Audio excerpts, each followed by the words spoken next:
volunteers, students, faculty, administrators, and friends. And it gives me an immense pleasure to have Dr. Sutton do a lecture during the last year of his tenure as chair. He promised for some time, but it must have taken us to have the folio to have Dr. Sutton do it for the Exile Studies program. Since I mentioned that Dr. Sutton is in his last year of chairmanship, 8 long, wonderful years, right, Dr. Sutton? Yeah.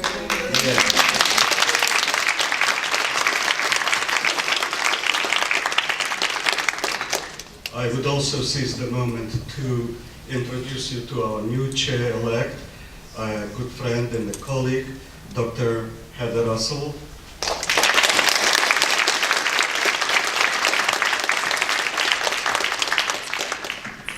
And I wish you good luck. That wasn't loaded with iron, really. But having been a chair, I know what it takes. But thank you for taking on this kind of responsibility. My name is Asha Milbar. I'm a professor in the Department of English and the founding director of the Exile Studies program. And as you know, today's lecture is a crossover event between the first folio and the Exile Studies program. And more than that, James Sutton is the 5th Betsy FIU Scholar in Residence, residency established in collaboration with Betsy South Beach Hotel. We have the chairman of Betsy South Beach today, Mr. Plotzik. He will introduce Jamie a little bit later, but the residency was established between the Exile Studies, the English department, of course, and Betsy South Beach, and for that we are tremendously grateful. The Exile Studies program, and I will be very short, but since I have the microphone, I might as well sell it. But I don't get that kind of an opportunity too often. But I will be brief. The Exile Studies program reflects the history of the world, which is the history of exile, as you know. And it's a program that consists of a number of elements. We have probably the only curricular program in Exile Studies that offers a certificate in Exile Studies in the country. We also have lecture series on different topics, such as exile and creativity, exile in totalitarian regimes, and censorship, and so on. We've done a lot of things of this type in the past. Now we have also the residency with the Betsy South Beach Hotel, and we also inaugurated a new program, which is called Intergenerational Conversations, where second generation, sometimes third generation children are interviewing their parents and doing so in public. I also want to mention that the dozens and dozens of students that we have graduated from the Exile Studies program could not have done so without the kindness and the support and the generosity of the Department of English, or the faculty in the Department of English, who not only teach courses in Exile Studies, but also direct independent studies or guided research that is part of the requirement of the program. I also owe a great deal of gratitude to a number of entities that are collaborating with me on this project, and especially the Center for the Humanities in an Urban Environment. Dr. Gillespie has been a big supporter, collaborator, and by collaborator, I always shudder when I use the word collaborator. But in this case, it's really a compliment, and I thank you, Dr. Gillespie, for the collaboration, for all the support and friendship that you have provided through the years. And I'm glad that we are having such a wonderful relationship with Chewy. I also want to extend my thanks to the Dean's Office of the Center for the Humanities in an Urban Environment, the College of Arts and Sciences, and now Education as well. And we have representatives, of course, from the college. The Associate Dean, Dr. Sigalis, is here, and also the Executive Director of SEAS, which is part of the college. and that's Dr. Evelyn Geiser, and our Dean of Faculty, Dr. William Anderson, who will give us a few remarks in a minute. So we have a great night ahead of us, and I'm especially grateful to all the students who came out today, students who are currently enrolled in classes, and many students who go back 5, 10, 15, and 20 years here. And that is wonderful that we have developed this kind of support and following. Now I just want to say a few words about our Dean of Faculty, Dr. William Anderson. He is a professor of environmental studies, marine sciences, and he has been educated, his field is geology. He has been educated, gotten his degree in biology, but he also got his doctorate from the Swiss Federal Institute of Technology.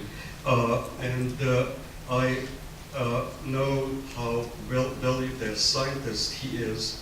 I hear from many people how renowned he is as a scientist. He has authored quite a number of articles and treatises. He is also the director of SERC's Stable Isotope Laboratory, as well as the representative of the Florida Coastal Everglades site to the NSF.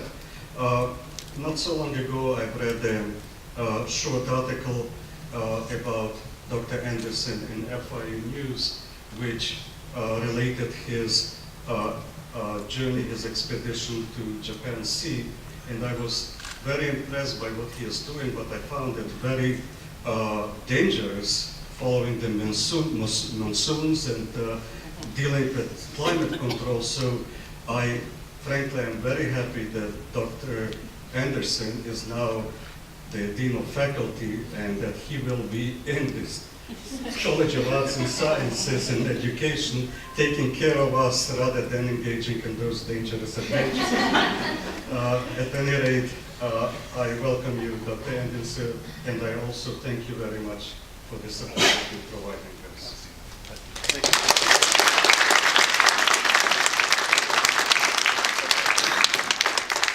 That wonderful introduction. I assure you, being on a scientific vessel is way safer than Miami traffic, or Miami on my motorcycle. Thank you again for this opportunity to be here tonight. This is also my very first time introducing the new college's name, so if I screw it up, forgive me. But we are the new College of Arts, Sciences, and Education. I'm really proud to be here. And I'm also proud to be here to help support the humanities, because I do have a liberal arts degree, and we at the college do believe in a liberal arts education. And I really drank the Kool-Aid. I really believe this type of education frees you from the bonds of society and encourages free thinking. I truly, truly believe that. CASE is a multidisciplinary, diverse group of students and faculty. We are the majority of the university if you consider the distribution of students and individuals. Over 14,000 majors, 30% of all FIU majors are in CASE. 1,700 graduate students supported by 479 faculty. We do 58% of all the research funded. Last academic year, over 2,700 students graduated from undergraduate students from CASE, 423 masters, that's Masters of Arts too, and 81 doctoral degrees. As President Rosenberg states and always does continually, all this could not be done without the efforts of our skilled and wonderful faculty and staff, so I can't thank them enough.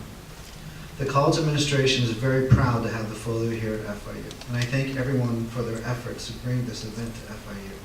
FIU is the only site in Florida chosen to house the traveling exhibit that commemorates the 400th anniversary of Shakespeare's death in this year of 2016. Hopefully, the point of this is to make an intellectual contribution to both academic and local communities.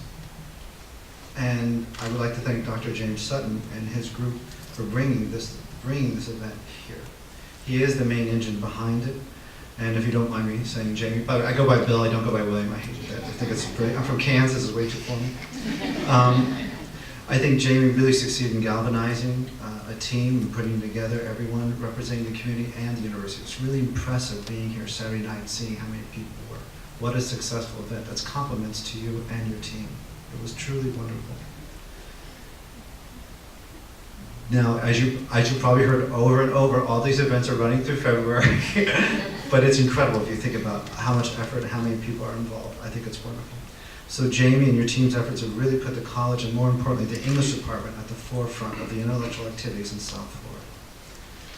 As Asher already mentioned, this lecture is a crossover event of the first fellow of the Exile Studies program, which that program was founded by Asher, as he stated before. And Jamie, if I may, is the fifth Betsy FIU Exile Study Scholar in Residence. The residencies are the collaborative initiative between the Betsy South Beach Hotel and the Exile Studies program. I also want to thank Jonathan Plutzik for his support, and the Betsy and the hotel's VP Philanthropy, Deborah Briggs, for their support and generosity. And I think I just really want to thank you, because I think it's a wonderful event, and it's nice that we all be here. And thank you so much for letting me represent the college. Thank you very much.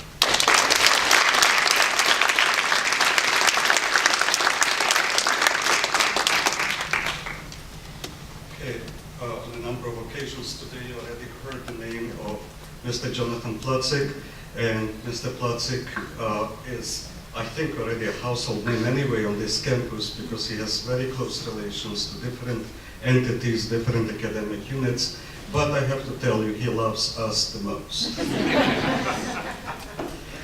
And I think he's a man of great taste as a result. I really appreciate you being here, Mr. Plutzik. It's an honor and a real privilege to have you here. Let me just say a few words about Mr. Plutzik before he introduces Jamie Sutton, who worked with Mr. Plutzik very closely and who had the foresight also to introduce me to Mr. Plutzik too. And that has been a wonderful kind of a cooperation and friendship. Mr. Plutzik is in the field of business. He went to Brandeis for his undergraduate degree, and he went to the famous and distinguished Wharton School of Business for his graduate work. Currently, Mr. Plutzik is the chairman of the Betsy South Beach Hotel, which they started, I think, like almost 10 years ago, and today it is a thriving enterprise. It is more than just a hotel. You know, in Exile literature, when you read enough books, you see that hotels are major symbols there, but they are symbols of kind of a permanent transience. There is nothing anchored there. But when you walk into the Betsy Hotel and when you get to know everything that is happening there in terms of arts and humanities and all the events and all the famous people and all the collaborations that they have with different outfits around the county and the state, you begin to see that this is not really a hotel. This is something else. There is something that Exile Studies deals with too, and that's the nature of home. It is a home in many, many ways. And Dr. Plutzik, Mr. Plutzik and his sister, Dr. Deborah Briggs, are providing us with that feeling of a home on many different occasions. Mr. Plutzik had an illustrious career with Credit Suisse of Boston for a number of years. He retired as the chairman of Credit Suisse. He is a member of a number of different boards. I cannot really go into all the boards because that will take me a long time, but I will mention that he sits on the board of Fannie Mae, and he also is on the Council of Foreign Relations. He and his wife, Ms. Leslie Goldwasser, are very involved with different philanthropic and charitable organizations, including their foundation does a lot of good stuff in Zimbabwe, where Mrs. Plutzik Goldwasser hails from. And he is also involved with an organization called CORE, which facilitates the advancement of young leadership. So, Mr. Plutzik, I can go on, but we'd rather listen to you today. Please welcome Mr. Plutzik.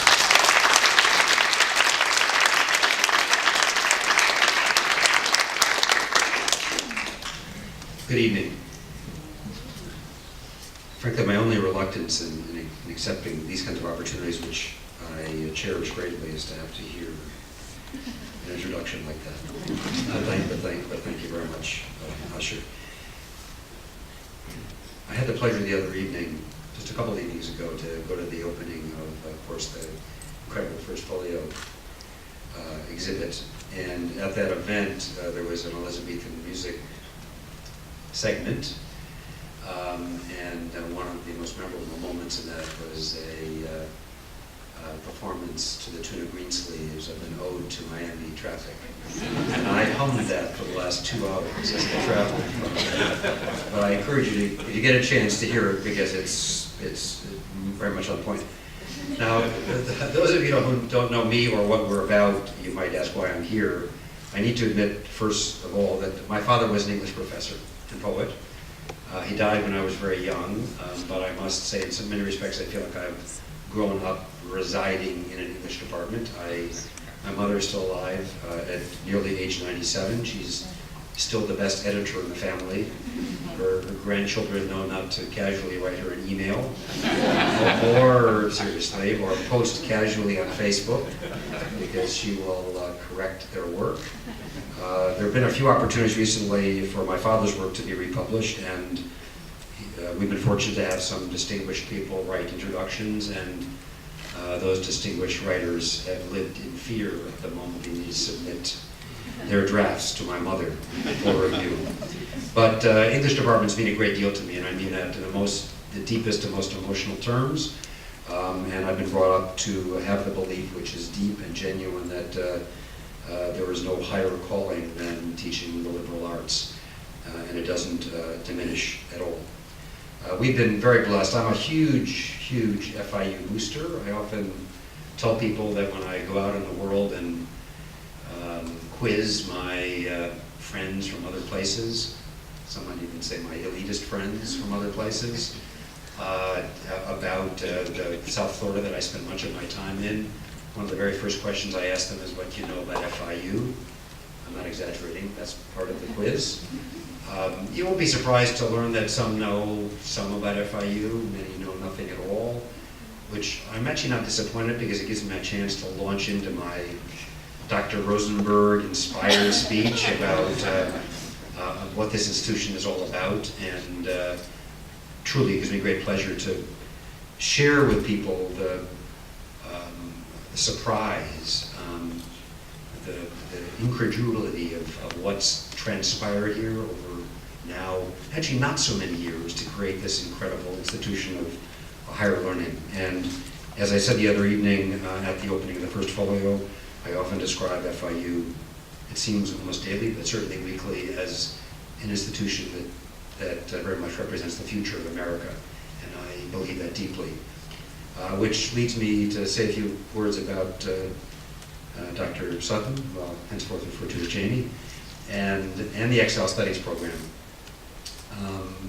First, on first folio and Jamie's role, you know, he's going to hear this probably several times a day. He's already heard it today several times from a couple of speakers, but I had the good fortune of sitting in the room with Dr. Sutton at the head of the table, whipping into shape all the cats and dogs, all collaborative cats and dogs of the various departments that were arrayed to organize this effort on behalf of FIU. I think not only representing South Florida, but really representing the country, even though it's one of 50 places. And it was extraordinary to watch, a reflection of Dr. Sutton's skills, and also a reflection, frankly, again, of the greatness of FIU. And I've said that to Dr. Rosenberg a couple of times, that I wish I could share with the world the collaborative behavior that's created the thing that all of you are being encouraged to experience over the next month here on campus. It's really quite extraordinary. One of the other things that I get to experience is as a place of hospitality in South Beach that often hosts speakers who show up, sometimes to spend a little time here. Many people who have never been to FIU before, including our keynote speaker last night, Dr. David Kasten, who's taught at Dartmouth, Columbia, Yale, one of the most prominent Shakespeare scholars, frankly, in the world.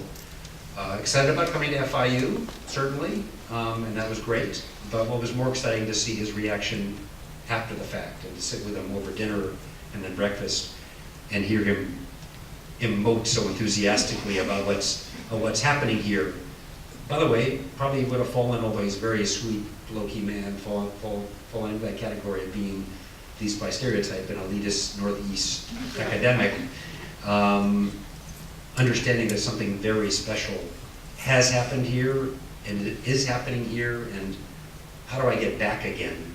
And as we've shared, as we've shared guests coming to South Florida, meaning FIU and we at the Betsy, shared guests and watched them, in my case, over days, open their eyes to what's happening in South Florida generally, and specifically at FIU, it's been particularly rewarding. I've had the pleasure of getting to know Jamie over now nearly 10 years, the last 8 of which as chairman of the English department, and that's been extraordinary to watch as well. So I don't overstay my welcome here. I do want to talk about the Exile Studies program if I can, because Jamie's going to be our leader in that respect this evening. That has a special place in my heart as well, because I believe deeply that we're frankly all in exile. I have a mother who was born in Eastern Europe, as I mentioned, almost 97. My father died in 1962, born in Brooklyn in 1911, but grew up not speaking English, only learned English when he went to school.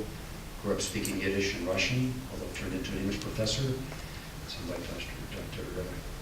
Nobauer here, perhaps. And a wife who grew up in Zimbabwe, whose parents also fled Eastern Europe in the 30s.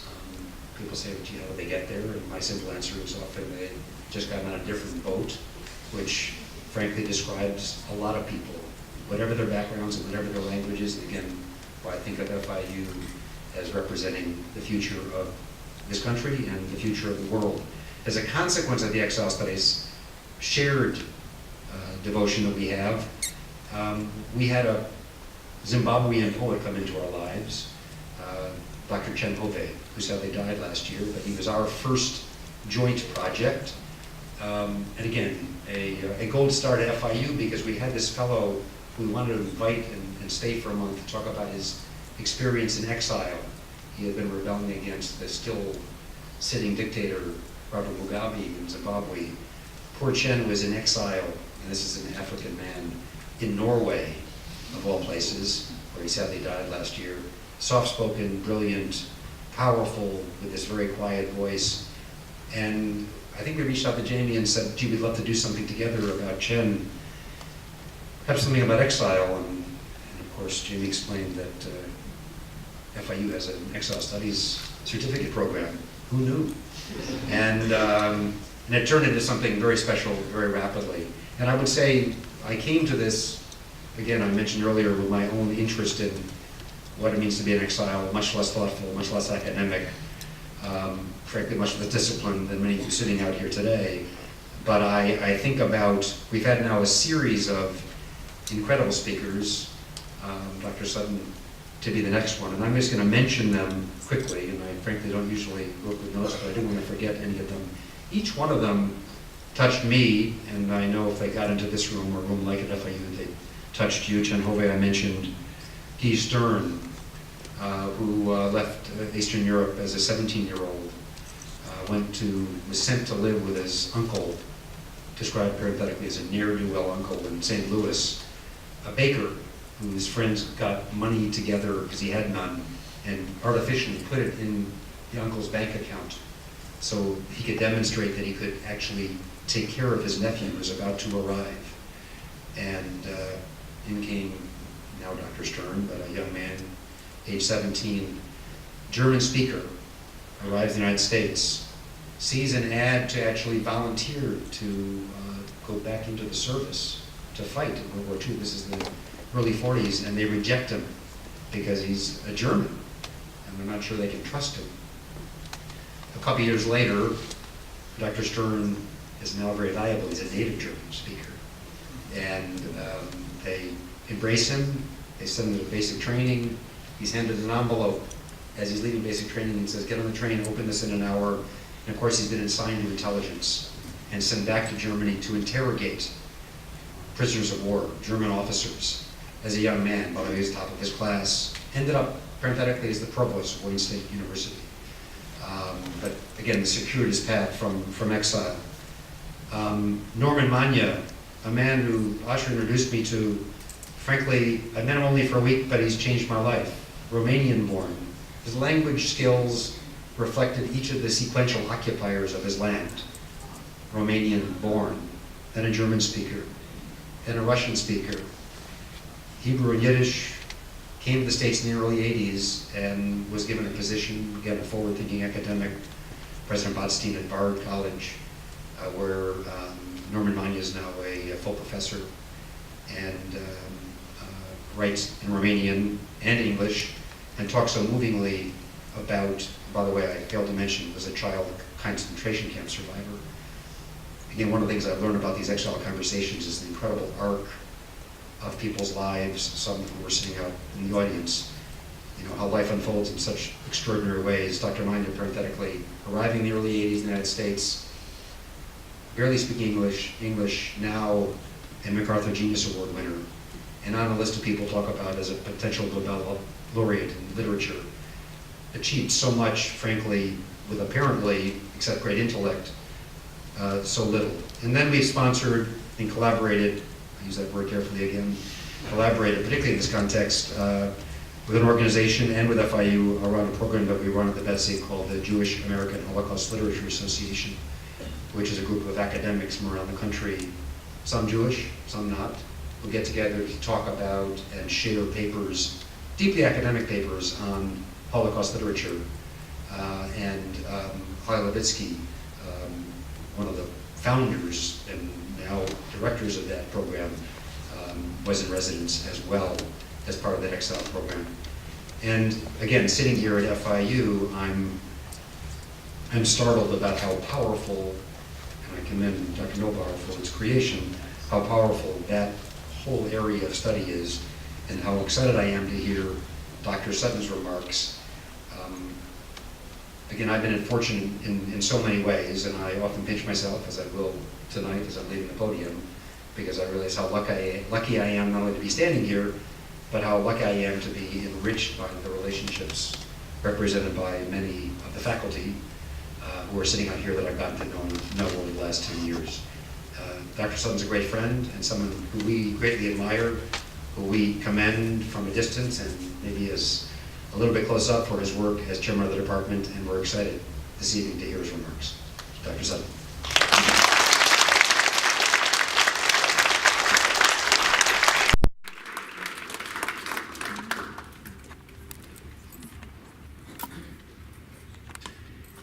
Thank you very much, Jonathan and Asher, for that warm welcome. I'm delighted to be here to offer you some thoughts about Shakespeare and Exile, and to do this in the context both of the Exile Studies program and our exhibition of the first folio over in the Frost Art Museum. I won't talk about that right now. I will be happy to talk about things that are coming up later tonight if any of you have questions or you'd like to hear more about what's going on this week in our first folio programming.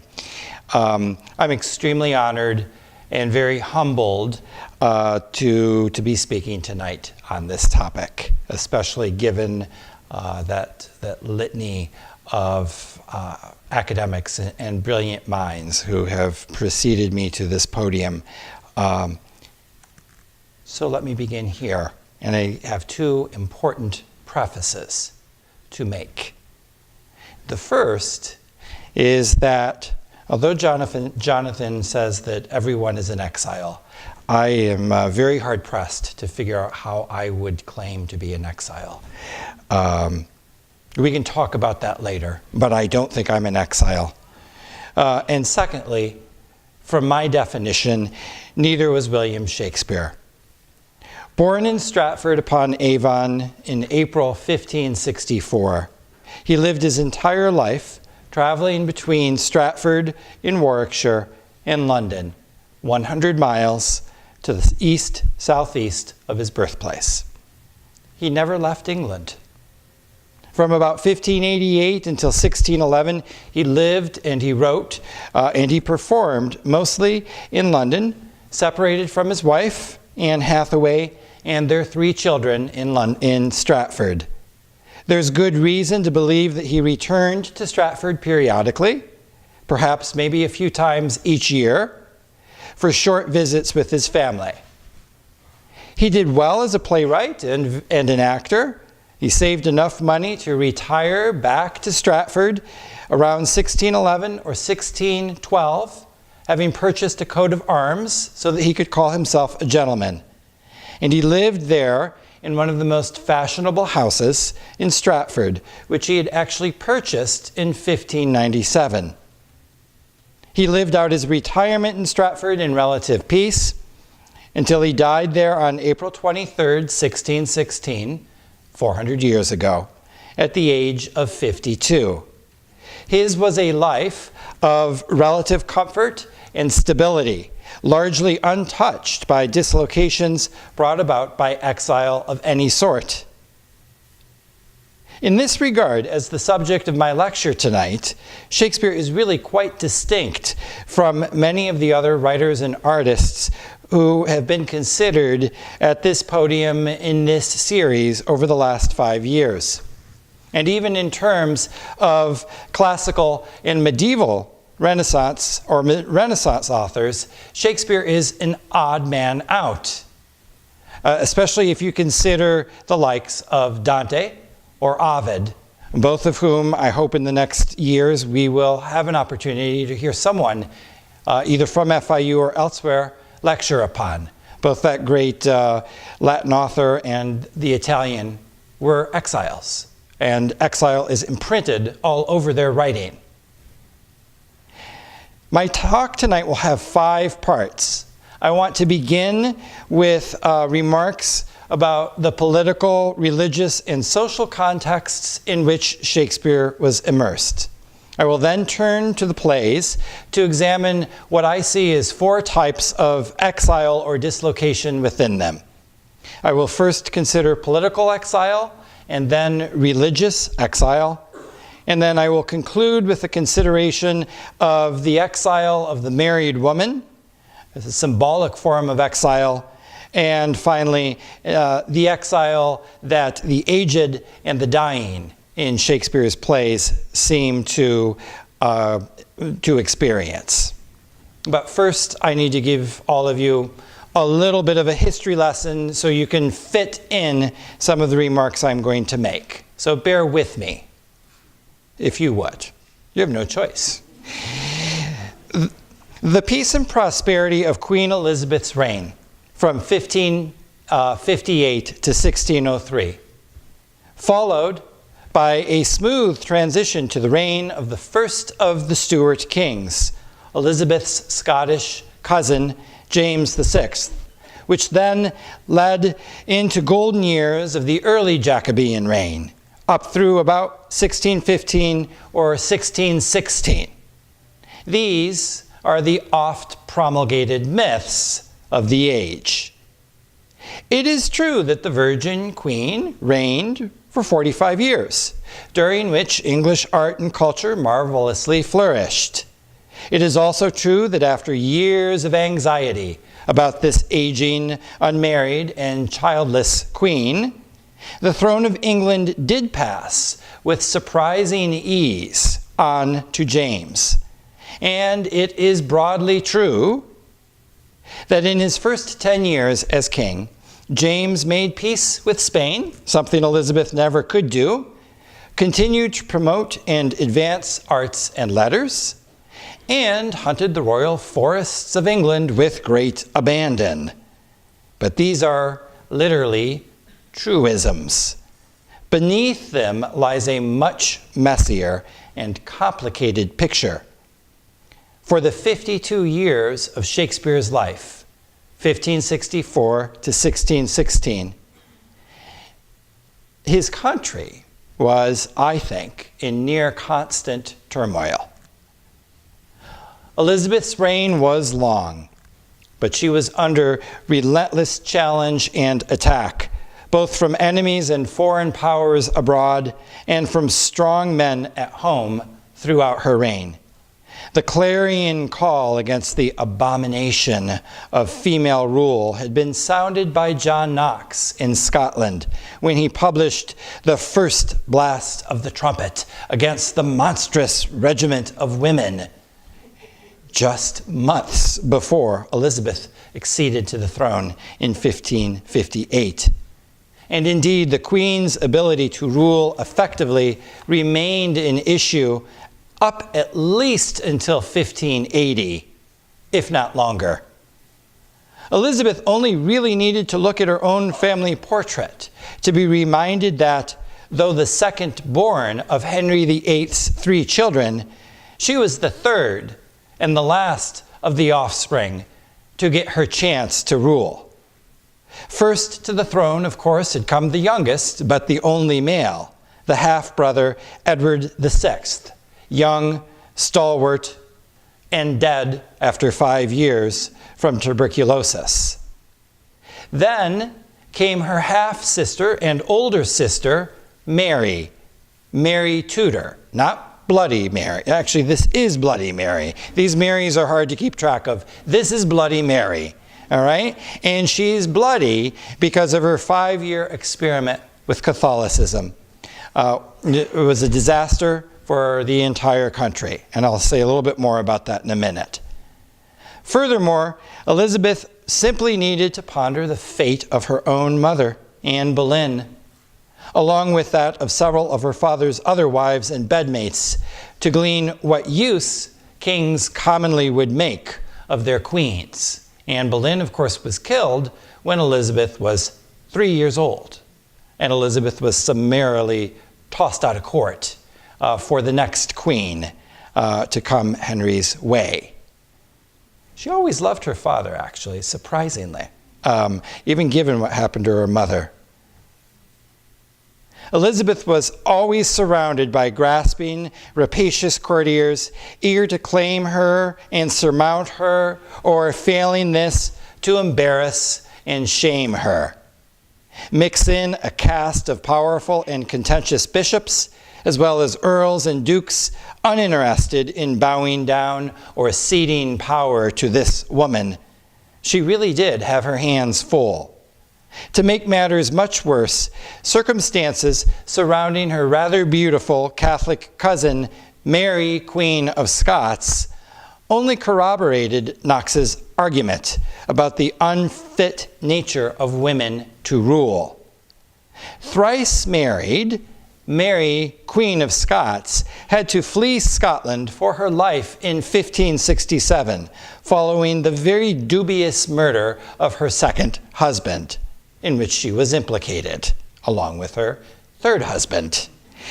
Captured on the English border as she fled, she was placed under arrest in a succession of very comfortable northern country homes for almost 20 years. She and Elizabeth never met, but she was Elizabeth's nemesis, undoubtedly. Following a suspicious and unsuccessful uprising of English Catholics in 1586, which purportedly sought to exchange Elizabeth for Mary because Mary was Catholic, the Scottish Queen was put on trial early in 1587, found guilty of treason, and beheaded that February. 1 year later, in August 1588, the Spanish Armada sailed for England.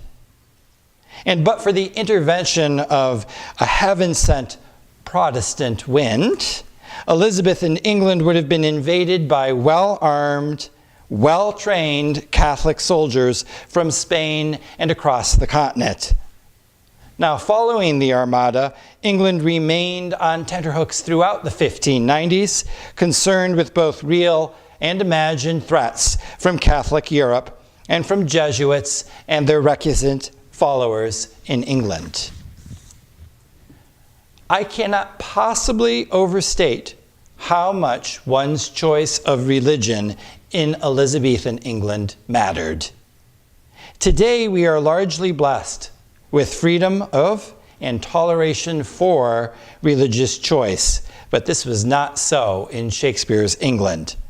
As I have already mentioned, Mary I, that would be Mary Tudor's effort to return the country back to Roman Catholicism from 1553 to 1558 was, because short-lived and very violent, a disaster. For the 5 years of her Catholic rule, Protestants who refused to practice Catholicism and swear their allegiance to the Pope were harassed, tortured, killed, martyred, or exiled. Elizabeth herself, quietly Protestant, was imprisoned by her sister for several years, but she did survive. And when she finally acceded to the throne in November of 1558, it took her years to divest Mary's Catholic bishops and nobility from their positions of power. At least 11 years until 1569, when she finally managed to topple the Catholic Duke of Norfolk.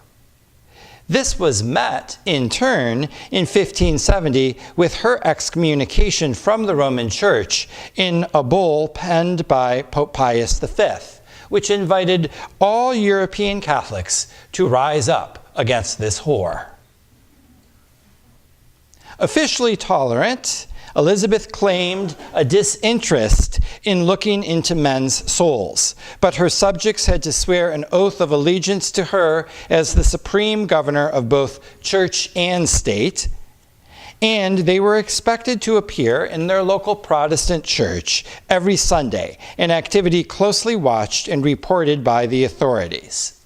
This meant that, although it was relatively easy to be a closet Catholic in Elizabethan England, all overt practices associated with the Roman faith and its priests and ministers had to be hidden away, stowed safely in the houses and the chapels of the Catholic nobility and local gentry, who would be known and tolerated as long as they didn't get out of control. Now, as Elizabeth's reign progressed, however, particularly from that execution of Mary in 1587 and the Armada following in 1588, the lives of English Catholics became much more difficult. During the 1590s, many of them were caught, baited, tortured, several of them were executed, and many of them fled into exile. Meanwhile, on the continent, the wars of religion raged on much more gruesomely than they did in England. The bloodiest days of the entire 16th century, excepting warfield battles, occurred on August 23rd and 24th of 1572 in Paris and really throughout France, when perhaps more than 10,000 Huguenot Protestants were brutally slaughtered in 2 days by rioting Catholics. Many surviving Huguenots left France and settled in London, plying their trades there as religious exiles, right in Shakespeare's midst. And into this mix, Elizabeth's official tolerance but strong disdain for Puritanism and the state's absolute disallowance of atheism. Anti-Semitism was prevalent in the country, especially since all Jews had been banished from England in the late 13th century. And I don't think I need to say it, but I will anyway, distrust of Muslims was even more widespread. And as for Shakespeare, there's evidence, nothing certain, but evidence that he may have been at the least a Catholic sympathizer, maybe even a recusant. It's fairly clear that his father and several of his other family members were Catholic. Now, socially speaking, Shakespeare's England was also in upheaval. London was at the epicenter of these changes, and it grew enormously during the 16th century, from about 50,000 residents in 1500 to around 200,000 or even 250,000 by 1600. Many of these new London citizens were young people who had come to London from the rural areas of England. They came alone. They were usually second sons or daughters, not so commonly daughters, but lots of second and third sons, and they came to ply their trades as apprentices or to find fortune in other less seemly manners. Soldiers and ill-treated veterans, pirates, madmen, courtiers, lawyers, guildsmen, and more than a few foreign merchants all made up the mix of 250,000 Londoners in 1600. Crime was frequent, living conditions and sanitation were generally poor, and disease was widespread, common, and disastrous, as in the plague. Nutrition was pitiable. Water was largely unpotable. That's why they drank beer, and a lot of it. And major crop failures and resulting famine were frequent and led to food riots and rebellions. All of these factors, combined with a very high rate of infant and childhood mortality, kept life expectancy low. Some social historians estimate 35 years as the average lifespan, so Shakespeare's 52 years in that context look pretty darn good. And the fact that Elizabeth herself and some of her well-fed, fat, rich courtiers lived into their 70s or 80s, miraculous. Except they had nice houses and good food, and they could get away from the disease out to their country houses very easily. Now, as for the lives of actual women who weren't Elizabeth, the picture is really bleak. And I'm going to just paint this quickly. Most of you already know about this, I think. Elizabeth's own refusal to marry here is telling. Daughters were considered the property of their fathers, and wives were officially subjugated to their husbands. Education for most girls was vastly inferior to that was offered boys. The expected behavior code for girls, they were to be chaste, silent, and obedient, emphasized their sexual purity, their faithfulness, and their docility to men. Those who transgressed were socially shamed, and beating, although maybe infrequent, was permitted. In this context, agency for women was most easily to be found in the nunnery, and that could be either a religious convent or a whorehouse, or in the accidental freedoms that came about when young girls were left to their own devices. That said, the unmarried maid and the widow, those with agency and with a voice, these were the women, in fact, that because they were unfettered, were also rarely trusted. And in fact, they were often targeted as either the shrews or the witches of the time. And so they were policed, controlled, and bullied right back into submission. Doesn't this sound like a great time? Is that what you usually get when you think about Shakespeare? All right. Now, more briefly, and very briefly here, about King James I. He was married. He came to the throne in 1603 with a queen and 3 kids. That's good. He was also gay. All right? No, that's not bad. That was just surprising. And the issue with that was that his homosexuality manifested in his frequent selection of favorites who he brought to court and listened to much too carefully, and who had far too much power as far as all of the other courtiers and parliamentarians were concerned. It got him into trouble over and over again. His political agenda was often stymied due to the scandal and mismanagement of such affairs. During his reign, political intrigue continued unabated at court. The lives of women, the middling class, and lower classes did not improve, and the position of Catholics in England, if anything, worsened, especially after the failed attempt of recusants to blow up Parliament and King in November of 1605.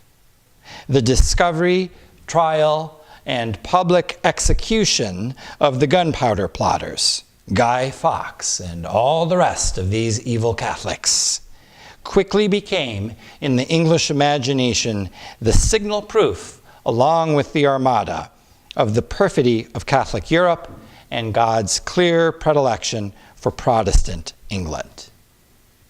And so it is against those varied contexts, or perhaps I should say, set very much within them, that I wish to turn now to the question of Shakespeare's exploration, first of political exile within his plays.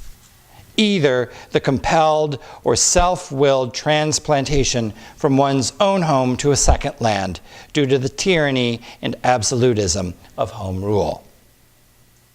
Emblematic of such exilic journeys are Duke Senior's in the comedy As You Like It, and Prospero's in the late romance The Tempest.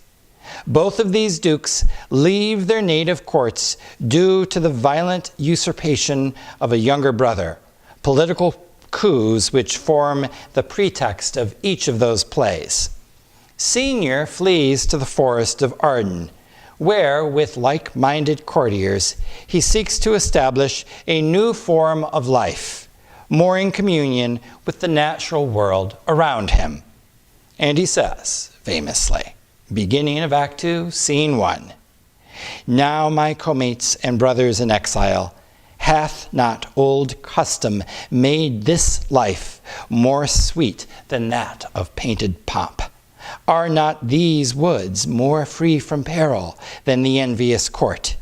Here feel we but the penalty of Adam, the season's difference, as the icy fang and churlish chiding of the winter's wind, which, when it bites and blows upon my body, I smile and say, this is no flattery. These are counselors that feelingly persuade me what I am. Sweet are the uses of adversity, and this our life, exempt from public haunt, finds tongues in trees and good in everything. I would not change it." His embrace of the conditions of this new haunt in the forest of Arden, these woods, seems total. Here, he claims an authentic form of living, unmediated by the ceremonies, the painted pomp, and the vagaries of life at court, full of its flattery and false counsel. He accepts the hardships of this country life, such as winter's wind and the hard, cold ground, as new and better forms of adversity that feelingly persuade me what I am. Twice he insists upon the sweetness of this exile, and he concludes, I would not change it. Nevertheless, the play demonstrates constantly that life in Arden is in fact very hard, especially for those that are there, either native to the place or who have come there, unlike Duke Senior, burdened and empty-handed. Senior is comfortable in Arden thanks to his position. Others, not so much. Furthermore, as the malcontent courtier Jacques makes clear, Senior and his brothers in exile are but mere usurpers and tyrants who fright the animals and kill them up in their assigned and native dwelling place. Furthermore, Senior's commitment to this sweet life of exile, which he says, I will not change, proves fleeting. He's lying. He's absolutely lying. As the play concludes, he receives news that his usurping brother, Duke Frederick, has experienced himself a religious conversion, both from his enterprise and from this world, and his crown bequeathing to his banished brother, and all their lands restored to them that were with him exiled. Duke Frederick has come out to the forest of Arden to find his brother and kill him, and instead has converted religiously and said, I'm going to stay here, let my brother go back to court. And when Senior hears this, his reaction is immediate. He says, first, in this forest, let us do those ends that here were well begun and well begot. He's in the middle of getting everyone married, because this is a comedy. And after every of this happy number that have endured shrewd days and nights with us shall share the good of our returned fortune according to the measure of their states. Let's get married and get the heck back to court. Tack with Arden. That is, in other words, he'll complete the marriage rites and rush back to court to renew the good life there as the newly restored Duke. So much for being in exile. Same with the Tempest. Prospero mirrors Duke Senior, but greatly accentuates the problematic nature of his exilic transcendence.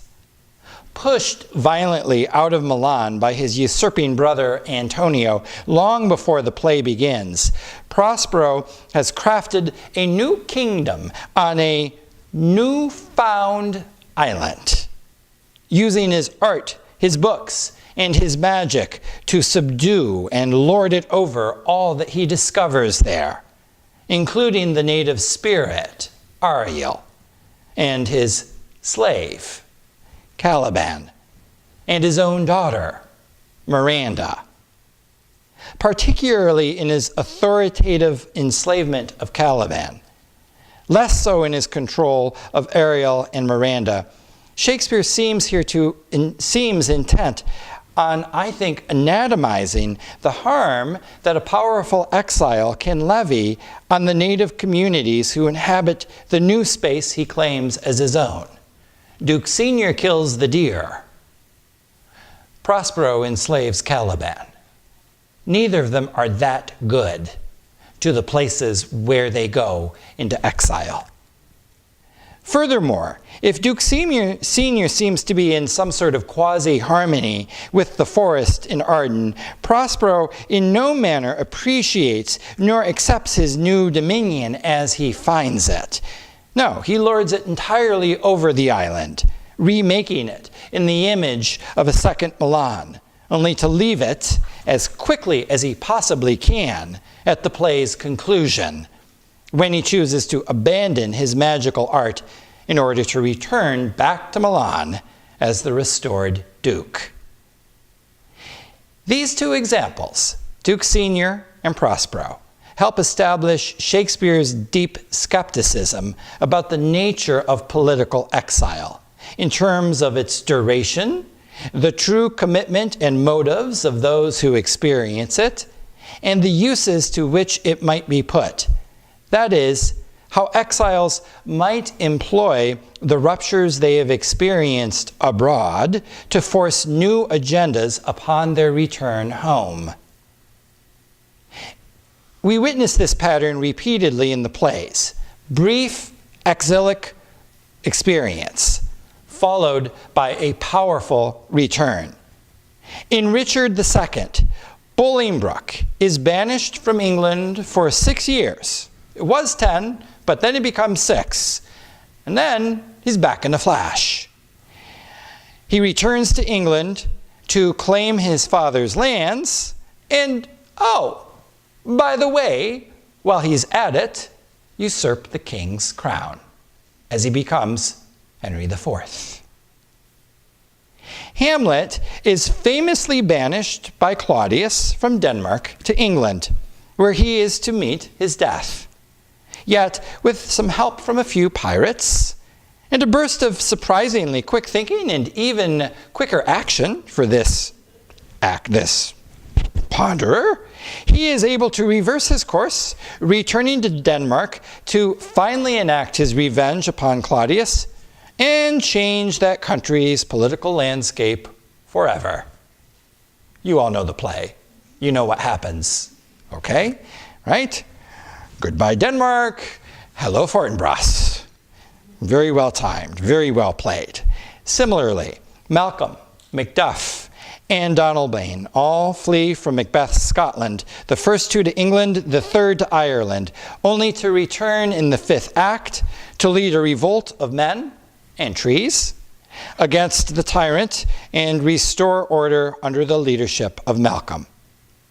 further emphasizing the skepticism of Shakespeare, I think, about these political exiles, he minimally represents these ruptures, either temporally or spatially.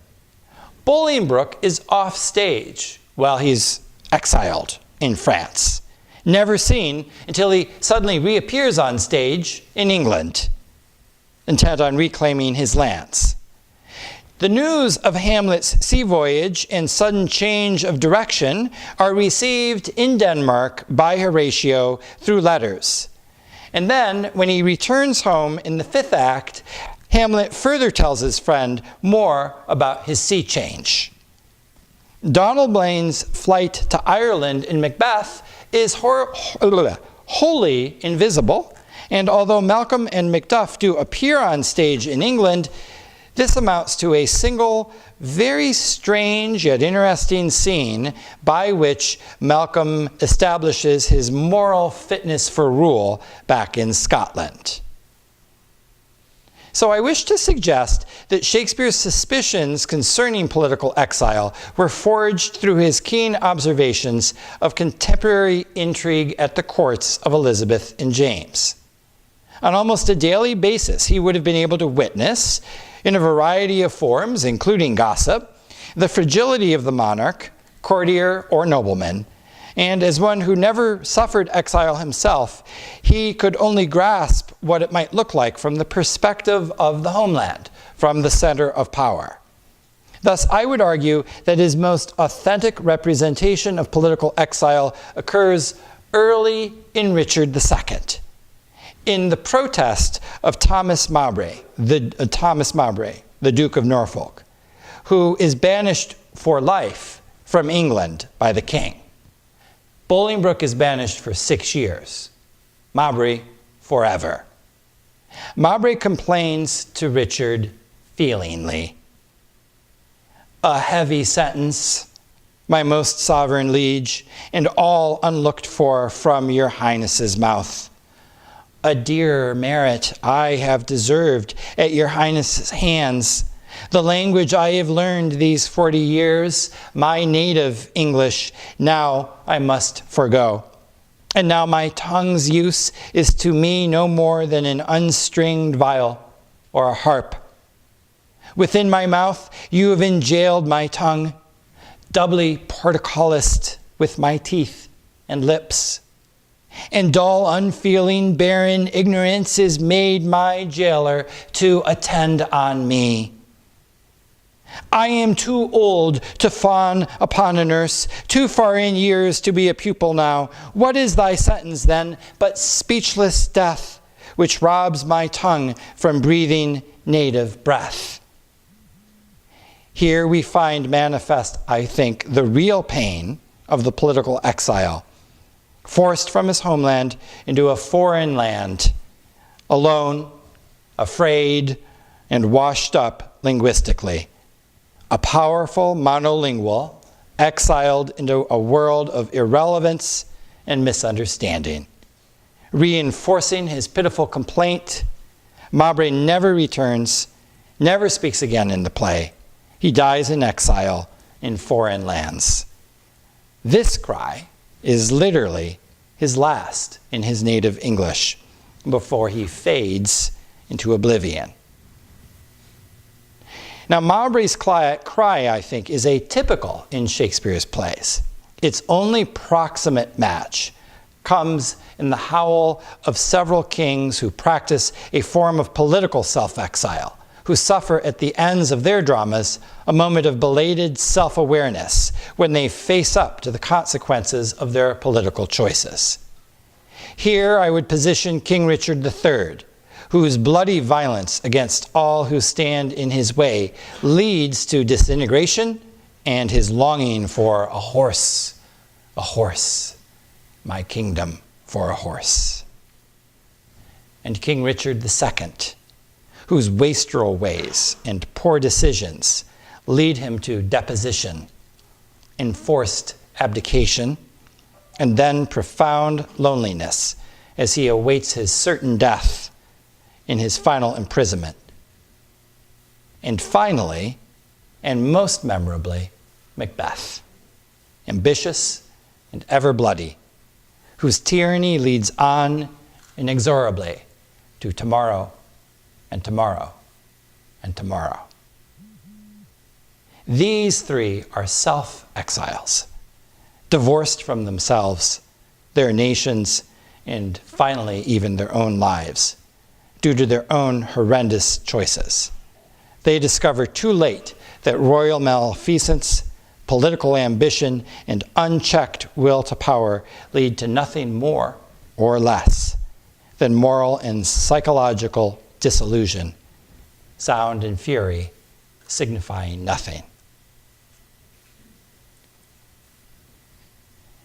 In my contextual remarks earlier, I made frequent mention of religious matters, and it is to the question of the representation of religious exile in the plays that I now want to turn.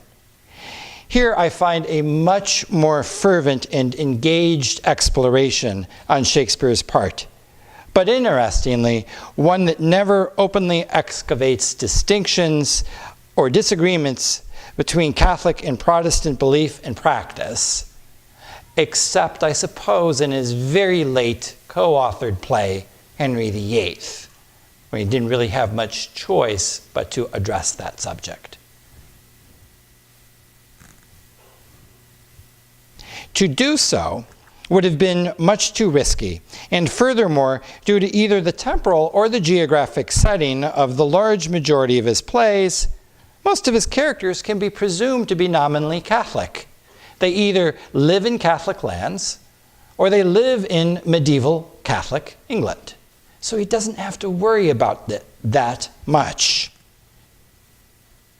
What does emerge, though, especially in The Merchant of Venice, is, I find, a profound exploration of the nature of religious exile, seen through the prism of Judaism. The fact that Shakespeare could even craft the character of Shylock, given his Elizabethan worldview, is truly remarkable. Judaism had no adherents in England at that time, except a few visiting doctors, the famous and evil Dr. Lopez from Portugal, who tried to murder the Queen, for example. And so he was working with or against cultural constructs that tended towards the cartoonish and the racist. Shylock's Judaism is clearly established from the onset of the play, and he is steadfast and fervent in its practice, in both his home and its immediate surrounding, the Venetian ghetto, in which he has been forced to live. The conflictual nature of his life within Christian Venice is readily apparent, but also only in public on the Rialto. In the business sphere, where his difference is often marked and always scorned. Act 1, Scene 3 of this play, his first appearance, establishes these facts. This scene occurs in a public place. An economic transaction between the Jew and a Christian is underway. It opens with Shylock and the young courtier Bassanio discussing the terms of an agreement, 3,000 ducats for 3 months. And Shylock expressing a willingness to enter into this relationship with Bassanio and his backer, the Christian merchant Antonio. Bassanio suggests that to seal the deal, if it pleases Shylock, they should dine together. Shylock immediately pushes back. Yes, to smell pork, to eat of the habitation which your prophet, the Nazarite, conjured the devil into. I will buy with you, sell with you, talk with you, walk with you, and so following. But I will not eat with you, drink with you, nor pray with you. What news on the Rialto? That distinction, that of the religious exile, is clear here. Any act of dining with the Christian is akin to breaking bread and wine. Shylock will not take communion of any sort. He will practice his business with the Christian, buying, selling, talking, and walking. But home life and the religious practices it encapsulates must remain for Shylock separate and sacred. This is why he rejects Bassanio's invitation to dine and comes back with that pointed query, "What news on the Rialto?" Immediately after this query, Antonio enters, and Shylock discloses his hatred of this Christian merchant. How like a fawning publican he looks. I hate him, for he is Christian. But more for that, in low simplicity he lends out money gratis and brings down the rate of usance here with us in Venice. He hates our sacred nation, and he rails even there where merchants most do congregate on me, my bargains, and my well-won thrift, which he calls interest. Cursed be my tribe if I forgive him. This is ugly. But the hate is founded primarily upon Antonio's long-established disrespect and disdain for Shylock's business practices, namely his charging of interest on business transactions. The remainder of the scene establishes this division between them most painfully. Antonio even goes so far as to admit that he has spat on Shylock in the Rialto, and he will do it again, gladly. And Shylock tries, but fails to explain his own taking of interest through a fascinating biblical allusion, which I will not get into now. And yet, Shylock presses on in this scene to establish his willingness, in this particular case, to make the loan without any interest, except, as established by their merry bond, a pound of flesh to be paid by Antonio should he forfeit. This is a business transaction made in the street, and although a spirit of nasty disdain and hate looms in the background, it seems at the scene's conclusion that the two merchants, Jew and Christian, Shylock and Antonio, have forged a bond, and perhaps even a tenuous friendship. Antonio proclaims, "Yes, Shylock, I will seal unto this bond." And Shylock returns, "Then meet me forthwith at the notary. Give him direction for this merry bond, and I will go and purse the ducats straight. See to my house, left in fearful guard, and presently I will be there with you." Forthwith, as Shylock departs, the scene ends with the horribly ominous observation by Antonio, "The Hebrew will turn Christian. He grows kind." What must be noted here is the distinct spatial demarcations made by Shylock, especially in those final words. He will go into the ghetto, collect the monies. In fact, he needs to collect them in part from his friend there, Tubal. And then he will bring the funds back out into the Christian sphere, to the notary's office. While there in the ghetto, he will also see to his home. At this moment, I would suggest, he has established a fragile equilibrium with Christian Venice. He will contract with them upon the Rialto as long as they do not invade his house or ask him to make religious concessions that might call his practices at home and in the temple into question. Sadly, this is precisely what happens in the play's second act.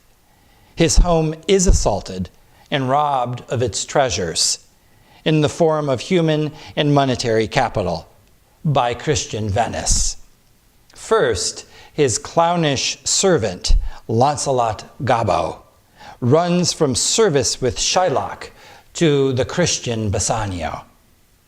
And then, even worse, his own daughter Jessica, disguised as a young boy, steals from the house at night in order to marry with the Christian Lorenzo, directly contradicting her father's wishes that she seal up the house and keep away from the windows, as he strangely decides to dine out against his better judgment with Bassanio. He suffers grave losses of wealth and of human capital, as the Christians ostensibly rob his home of all of its treasures. These transgressions are too much for this exile to bear. The result is his stirring cry for understanding and revenge, neither of which he will gain. I am a Jew. Hath not a Jew eyes? Hath not a Jew hands, organs, dimensions, senses, affections, passions? If you prick us, do we not bleed? If you tickle us, do we not laugh? If you poison us, do we not die? And if you wrong us, shall we not revenge? If a Jew wrong a Christian, what is his humility? Revenge.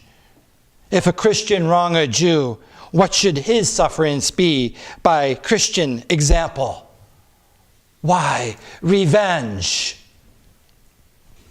This invasion of his home, this theft of his goods, including precious remembrances, his wedding ring from his dead wife, Leah, lead him to his bloodthirsty quest for a pound of Antonio's flesh. Once that merchant has failed to make good on that merry bond of 3,000 ducats. And this in turn leads to Shylock's horrific day in court, where instead of winning his case and receiving his useless pound of flesh, he loses the argument and in turn everything else, as he is forced to convert to Christianity and pay a yearly tribute to Jessica and her husband, Lorenzo. I love this play, but not because it's funny. That fourth act is devastating. And for me, whenever I try to teach it, when I get to the fifth act, I always struggle with my students. It's profound. And it's profound, at least for me, because Shylock is not cardboard. He's real. And his pain is real. He's for me, not for everyone, he's a real religious exile, incredibly created by a man who knew almost nothing about Judaism. The treatment that Shylock receives in Venice is deplorable, and it's despicable. And in losing everything and being forced to convert, he's destroyed. And yet, he remains the center of the play, its most memorable character. He shows Shakespeare's profound sympathies for the religious exile, the individual who cannot practice his beliefs without fear of persecution, derision, threats, and possibly enforced conversion.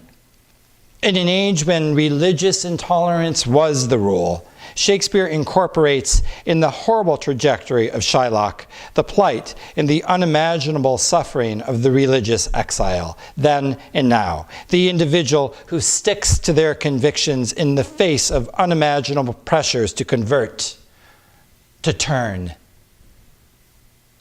I would add that there are hints of this same suffering and Shakespeare's interest in and sympathy for the Puritan Malvolio in Twelfth Night and the nominally Turkish Muslim Othello in the play of the same name. Malvolio is out of his element, and he is horribly self-conceited. He's ridiculous, He's totally fun to laugh at. But he's badly, badly mistreated, like Shylock in the 4th act of Twelfth Night. He's tortured, and he's scapegoated in the play. And he finishes, sort of sounding like Shylock, with a cry for retaliation.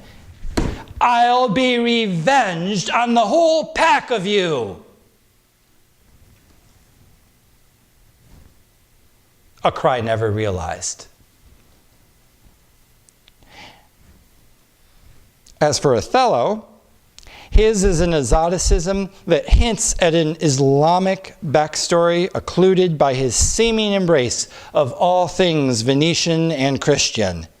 Yet, as the trappings of the West fade away in Cyprus, Othello turns Turk in the horrible revenge that he takes, first upon his innocent wife Desdemona, and then upon himself. Shylock's forced conversion and subsequent disappearance, Malvolio's angry departure from court, Othello's murder of his wife, and then his own suicide.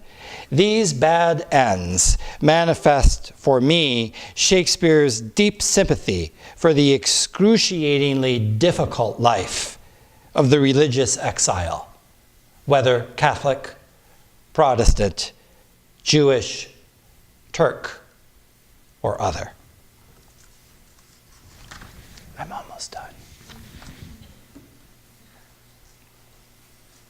"I will have no more marriages," cries Hamlet in the midst of his horrific tirade directed at Ophelia in Act 3, Scene 1 of that play. "Get thee to a nunnery." I wish to employ this line in order to briefly catalog Shakespeare's many, many exiled women, a litany of comic heroines destined for the altar and silence, and tragic heroines sharing either a similar fate or already trapped in stifling relationships with husbands who have smothered their agency and voice. In doing so, I claim that for Shakespeare's women, nuptials are almost always a disaster. They never come out on top. Symbolically, marriage portends a form of self-exile, a loss of voice and power every bit as troubling as Mowbray's political exile in Richard II. Examples abound. Catherine, in The Taming of the Shrew, is paradigmatic. After her wedding, she is tamed by her husband, deprived of food, sleep, clothes, and other material comforts until she is finally cowed into submission. Her final monologue, beginning, "Fie, fie, unknit that threatening, unkind brow," is, if taken straight up, her surrender to her husband. This submission is seen as exemplary, the pattern of the perfect wife who will place herself beneath her husband in all things, including the marriage bed to which she is sped as the play ends.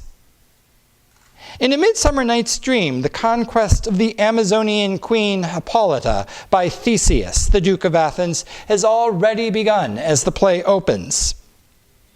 And the triple marriages that end the play, despite fairy dust, bode ill for her, and I think as well for both of the Athenian maidens, Hermia and Helena. Emblematic of the limited promise of marriage for women in this play is the fate of the fairy queen herself, Titania, whose famous lover's spat with her husband Oberon over an Indian boy is settled through trickery and humiliation. She falls in love with Bottom when he's transformed into an ass, and then she awakens from her dream, embarrassed, humiliated, and she conforms and submits to Oberon, and summarily gives up her very legitimate and very interesting claims to the Indian boy. Even the cross-dressing heroines suffer comparable fates. Rosalind, for example, talks her way through As You Like It, and talks, and talks, and talks. She's fabulous. But at the end, silenced. Willingly. As her father, that Duke Senior guy, and her not-so-bright husband, Orlando, conduct the marriage rites she herself has scripted for them. Having evaded this rite of passage for most of the play, as she romps about the Forest of Arden as a young boy, calling herself Ganymede, the moment she reclaims her identity as a young maiden, she's silent. The married women of the history plays and the tragedies fare even worse. Witness Queen Anne, Richard III's wife, tricked into marriage, who then finds her relationship with the king literally deadening. Henry V's queen, the Catherine of France, is little more than the trophy wife that he subdues and hauls back to France as his best trophy. Gertrude, the imperial jointress of this state, is horribly compromised by her second marriage to Claudius, and certainly serving as the best example of what I'm talking about. Are the horrors of Shakespearean marriage, Othello's Desdemona, and Hermione in The Winter's Tale. Here we find two beautiful, faithful, clever, talkative wives, accused of infidelity by jealous husbands. One smothered and killed, and the other forced into a closet for 16 years, hidden away until her husband gets over his jealousy. Good stuff. Even those women who appear to sidestep this problematic journey into marriage suffer, losing something in the process. Viola in Twelfth Night cross-dresses as a young page, Cesario, and never regains her identity on stage as a young man, even though at the end of the play she accepts the hand of Duke Orsino, meaning that her queer wedding might actually just be a blessing for her. She'll just stay in her boy's clothing for a long time. Portia in The Merchant of Venice also cross-dresses in order to cement her relationship with her husband Bassanio. But she's horribly, horribly compromised, contaminated, darkened. She is the agent of Shylock's demise. That's what she does when she becomes a boy. She forces Shylock to turn. Similarly, the profound agency and the power of some of the wives of the tragedies, such as Goneril and Regan in King Lear and Lady Macbeth, are darkly colored by their depravity and their immorality. As Queen Elizabeth herself demonstrated, marriage is simply not a good thing for a woman. And Shakespeare provides just a few of his heroines the grace or good fortune to defer or sidestep or just refuse nuptial rites, but very few. But I hold up, for example, in the very aptly named Love's Labour's Lost, the four French heroines who refuse their lovers' marriage appeals for 1 year's time, during which the men are challenged to bring laughter to the sick, infirm, and the aging, and the dying, and if they can't do that, to risk being denied yet again in a year's time. Cleopatra does very well.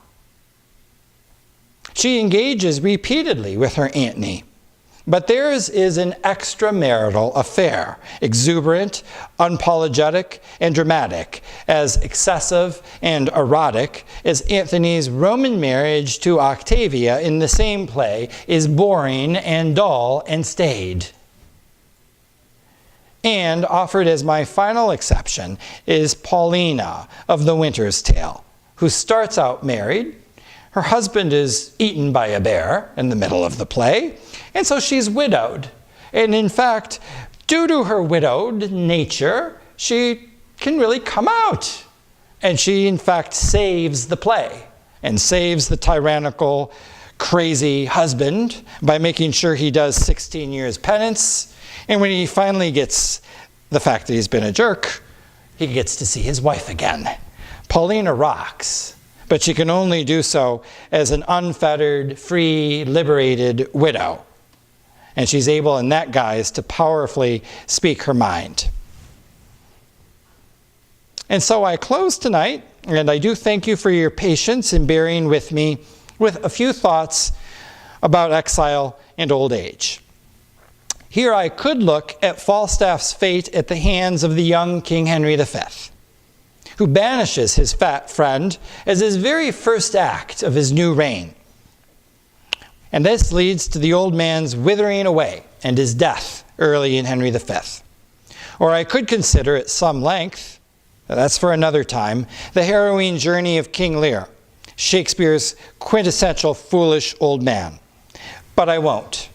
Instead, I will close with the death speech of John of Gaunt in Act 2, Scene 1 of Richard II. Gaunt is this young king's uncle, and he happens to also be the father of the banished Henry Bolingbroke, who will come back and take the crown and become king. Gaunt is deeply angry with his nephew's mismanagement of England, which for him, at this moment, goes well beyond the banishment of his son. As he lays dying, Gaunt complains about Richard to his younger brother, the Duke of York. Methinks I am a prophet new inspired, and thus expiring do foretell of him. His rash, fierce blaze of riot cannot last. You're going to recognize this. Promise you. This royal throne of kings, this sceptered isle, this earth of majesty, this seat of Mars, this other Eden, demi-paradise, this fortress built by nature for herself against infection and the hand of war, this happy breed of men, this little world, this precious stone set in the silver sea, which serves it in the office of a wall, this blessed plot, this earth, this realm, this England, this nurse, this teeming womb of royal kings, is now leased out. I die pronouncing it like to a tenement or pelting farm. England, bound in with the triumphant sea, is now bound in with shame, with inky blots and rotten parchment bonds. That England that was wont to conquer others hath made a shameful conquest of itself. Would the scandal vanish with my life, how happy then were my ensuing death. On first reading, this seems a powerful piece of political rhetoric, heavily influenced by both nostalgia and rancor, a memorialization of what England once was, but is no more, thanks to Richard's malfeasance. His depiction of England, Gaunt's, works on the weight of all of those positives stacked up together, 15 in all, including this sceptered isle, this earth of majesty, this other Eden demi-paradise, this fortress, this precious stone set in the silver sea, this blessed plot, this earth, this realm, and this nurse. 9 descriptors right there, general enough to carry currency for exiles from any country, including Cuba and other Caribbean and Latin American nations. All of this buildup is produced by Gaunt, only to be angrily mocked by what he sees as England's present condition, like to a tenement or pelting farm. This same idea of paradise lost is then twice repeated. First comes, England, bound in with the triumphant sea, is now bound in with shame, with inky blots and rotten parchment bonds. Then, followed by, England that was wont to conquer others, hath made a shameful conquest of itself. This appears powerful, prophetic, and even highly political, and thus you might wonder why I didn't treat the speech earlier when I was looking at Shakespeare's handling of political exile. The answer is simple. Despite its appearances, this speech is worthless. It's ineffectual nostalgia. It memorializes a mythical England that never actually existed, and the vision is retrograde and conservative, patriotic, and deeply insecure. I don't know if any of you remember, but about 10 years ago, United Airlines ran a campaign. It was great, with music and all of these English things, you know, the Queen and ascots, and these were the lines. These are the lines they always haul out in England when they want to, you know, God, the Queen, this England.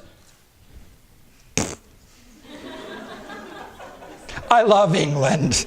Don't misunderstand me. What I'm saying is this: it's not what it appears to be. Furthermore, the speech is spoken by a dying old man to another old man, neither of whom have much control or power anymore over events in their new kingdom. And it is, as it is now and as it will be, ruled by their nephews. It's no accident on Shakespeare's part, then, that young King Richard enters immediately after Gaunt concludes this harangue, because the words could not possibly hold any sway over him. Richard's England, as wrongly governed as it may be, is simply no country for old men. Gaunt must die, because he no longer has any place to keep in his country.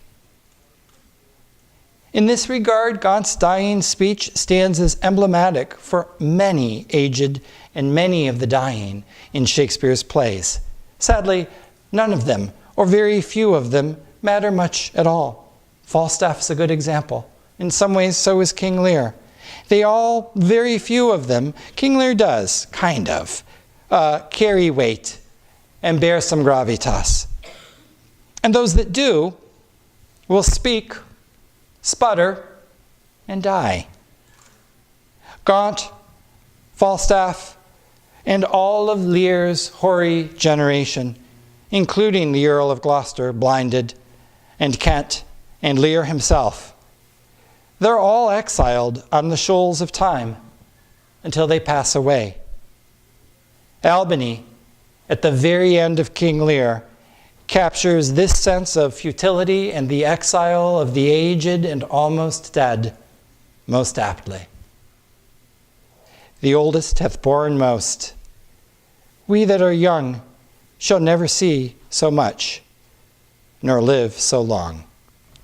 Thank you.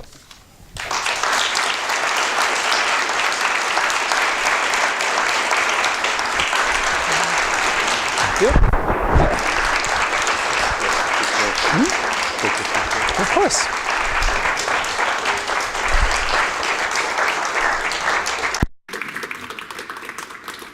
Thank you, Dr. Sutton. It was actually enlightening, energetic, and insightful lecture.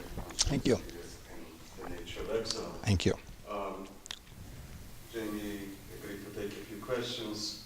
Before he does so, I just want to make another announcement that on March 21st, we'll have our sixth Betsy FIU writer in residence, scholar in residence lecture. And Dr. Monika Zagustova, a noted Czech writer and translator, will talk about the symbiotic relationship between an exiled writer and his or her translator. So I hope that you will come and be part of it as you are today. And now questions to Jamie, Dr. Sutton. Oh, good. Yes. Thank you. Thank you very much. You're welcome. Thank you. Dissertation. I was humbled by the attack you had on women in marriage and how it doesn't really work out for a lot of them. I never really thought of it that way. As a Shakespearean, I see a lot of actresses really dying to play these roles. Reagan and the rest of them. Reagan? Goneril? Macbeth? I mean, all three are fabulous, but they all come to pretty bad ends. Yeah. And also the quietness of some of the I had Cordelia in this talk, and I just didn't quite know what to do with her. She was there, and I took her out at the end. I think if I ever move forward with this, I'll put her back in. But I couldn't. She does die off stage. But she marries France, and then France disappears. What's really interesting is after Act 1 scene, when France is not there, he's gone. And she returns to England as daughter to take care of her father, not as wife. So it's very interesting. I just wasn't. I'm sorry. So my question is, what are we then to make of it? Is Shakespeare really trying to make the case in supporting the Queen by telling the world, look, marriage is not such a good thing, and that she's wise in keeping from the institution? No, I don't think so. I think there's a little bit of flattery there, and in some of the plays like Midsummer Night's Dream, you can really see it with some of the poetry in the fairy kingdom. But I think he was actually kind of proud of himself and his own relationship with his wife that he didn't go into too much.